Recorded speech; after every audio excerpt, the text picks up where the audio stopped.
చరణ్ టీవీకి స్వాగతం. రైస్ మిల్లర్లు అసంతృప్తి. ఉమ్మడి మెదక్ జిల్లాలో ధాన్యం అలాట్మెంట్లో అధికారుల చేతి వాటం. ఉమ్మడి మెదక్, సంగారెడ్డి, సిద్దిపేట జిల్లాల్లో చాలా మంది రైస్ మిల్లర్లు అసంతృప్తిగా ఉన్నట్టు చర్చలు బహిర్గతంగా వినిపిస్తున్నాయి.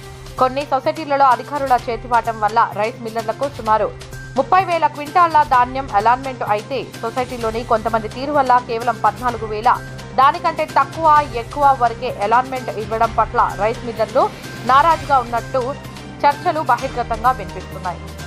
ఒకటో ఫేజ్లో చాలా మంది రైస్ మిల్లర్లు ప్రభుత్వానికి చెల్లించాల్సిన బకాయిలన్నీ చెల్లించి కరెక్ట్ గా ఉన్నప్పటికీ వారికి అలాట్మెంట్ కేటాయించడంలో తీవ్ర జాప్యం, నిర్లక్ష్యం జరిగిందని విమర్శలు లేకపోలేదు.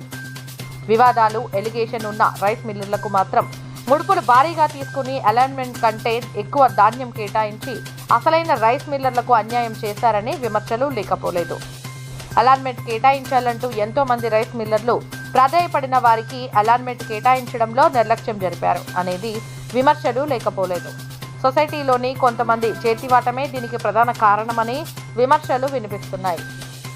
ఈ మధ్య కాలంలో కొన్ని సొసైటీలో సుమారు 30 లక్షల వరకు నిధులు దుర్వినియోగం అయినాయి అనేది ఆడిట్ అధికారి తేటతెల్లం చేసినట్టు విమర్శలు వినిపించగా, ఈ బకాయి చెల్లించాలని సదరు అధికారి ఆదేశాలు జారీ చేస్తుండగా వారిపై ఉన్న ఓ అధికారి 30 లక్షల వరకు దుర్వినియోగం చేసిన అధికారికి చుట్టం కావడం, ఆయనకు సపోర్ట్ ఇవ్వడం వల్ల, ఆయన చేతివాటం వల్ల ఈ విషయం బయటికి రాకుండా కప్పిపుచ్చే ప్రయత్నాలు భారీగా చేస్తున్నారని విమర్శలు లేకపోలేదు.